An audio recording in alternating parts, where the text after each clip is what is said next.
Bonjour à tous, dans cette vidéo je voulais vous montrer la façon dont j'ai rempli le calendrier de l'Avent pour mon fils cette année. Donc pour ce Noël-ci il aura 2 ans et demi et il aura 3 ans début 2022. Je trouve que cette façon-là de remplir soi-même son calendrier de l'Avent peut être très économique, même si on souhaite mettre que du chocolat à l'intérieur. Je pense que ça peut être très économique, ça limite les déchets et en plus de ça, si on souhaite le remplir, on peut le personnaliser plutôt que d'acheter un calendrier de l'Avent qui sera tout fait et où on n'aura pas vraiment ciblé exactement ce que l'enfant aime. Donc pour moi l'objectif du calendrier de l'Avent que je fais, c'est dans un premier temps de préparer Noël tout doucement et puis de temps en temps de glisser quelques cadeaux ou quelques petites choses qui pourraient être sympathiques. Cette année j'ai pris uniquement de l'occasion, donc j'ai tout acheté sur Vinted. Donc j'ai pris des pyjamas, des pulls sur le thème de Noël. Et j'ai pris un lot Playmobil aussi qui m'a pas coûté grand chose et qui au final a bien rempli mon calendrier de l'Avent.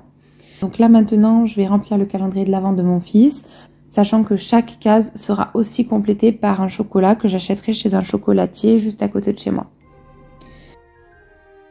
Donc on commence la première case par un pyjama.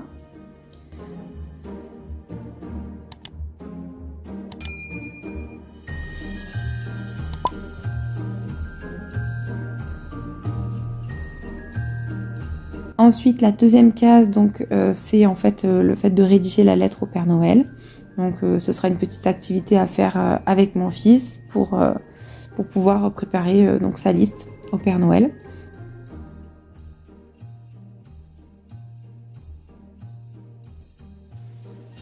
Ensuite, sur le numéro 3, je vais mettre un pull.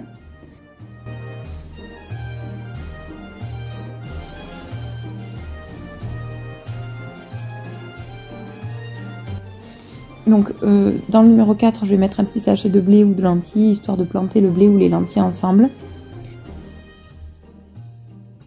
Ensuite, sur le numéro 5, je vais mettre un petit santon parce que le 5, ça tombe un dimanche. Et du coup, ce sera l'occasion de faire la crèche ensemble. Donc sur le numéro 6, j'ai dessiné un petit renne de Noël. En fait, j'ai des petits rennes de Noël pour décorer la maison. Donc j'en ai deux qui chantent et qui dansent. Deux différents, donc sur le 6 j'en sortirai un et sur le 7 pareil, je sortirai le second.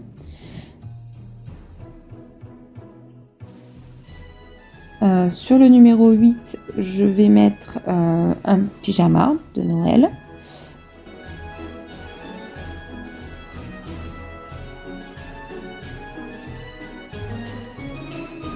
Sur le numéro 9 je vais mettre en fait un petit bout de décoration à coller sur les vitres. Et là, ce sera l'occasion de dire ce jour-là, on décorera les vitres avec les décorations qu'on a. J'avais fait exactement pareil l'année dernière et il s'était vraiment régalé à tout coller sur les vitres. Sur le numéro 10, pour l'instant, j'ai pas d'idée. Donc pour l'instant, ce sera juste un petit chocolat et puis je verrai si j'ai une idée, je compléterai. Sur le numéro 11, je vais mettre des boules de Noël. Et ce sera en fait, comme ça tombe un samedi, ce sera le jour où on décorera le sapin de Noël.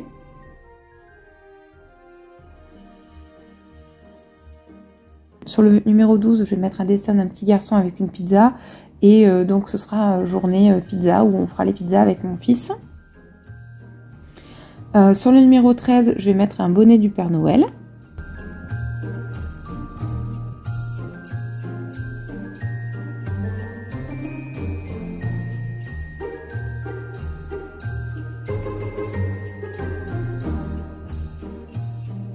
Et donc du numéro 14 au numéro 23, je mettrai donc tout le lot Playmobil que j'ai acheté. Ce lot comportait en fait 5 pièces différentes.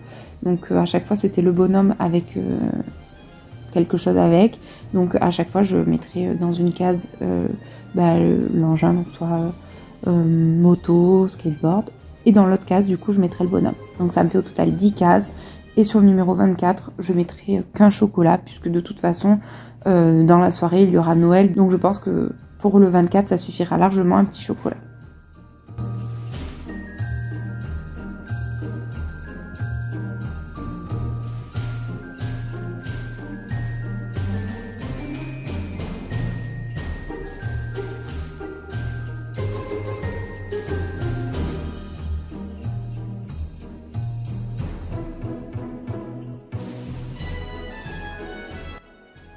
Donc pour conclure sur le budget de manière générale, donc à chaque fois que j'ai acheté un pull ou un pyjama, ça m'a coûté 1 euro pièce. Donc comme j'en ai mis 3, j'ai mis 2 pyjamas et un pull, ça me fait 3 euros.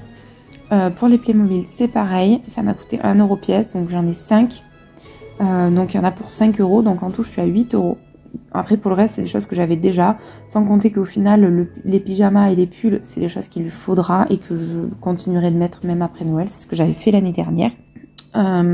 Donc au total on est à 8 euros et après j'ajouterai environ pour 5 euros de chocolat. L'année dernière c'est à peu près ce que ça m'avait coûté, donc on verra combien ça me coûtera cette année. Mais voilà, en tout cas je suis à peu près 13 euros le calendrier et il est vraiment ultra personnalisé, alors quand on regarde les calendriers industriels avec des jouets à l'intérieur, on est un poil plus cher. Et au final, ils sont beaucoup moins personnalisés que ceux-là. En plus, c'est pas de l'occasion. Donc vraiment, moi, j'adore ce principe-là. J'adore le préparer et j'adore voir mon fils ouvrir les cases chaque jour. Je sais que l'année dernière, il s'était régalé. J'ai vraiment hâte de le voir cette année ouvrir chaque jour une nouvelle case. En espérant que cette vidéo vous ait plu, vous ait donné des idées pour compléter votre calendrier de l'Avent. Si c'est le cas, n'hésitez pas à vous abonner ou à liker la vidéo ou à mettre un petit commentaire. À très bientôt et joyeux Noël!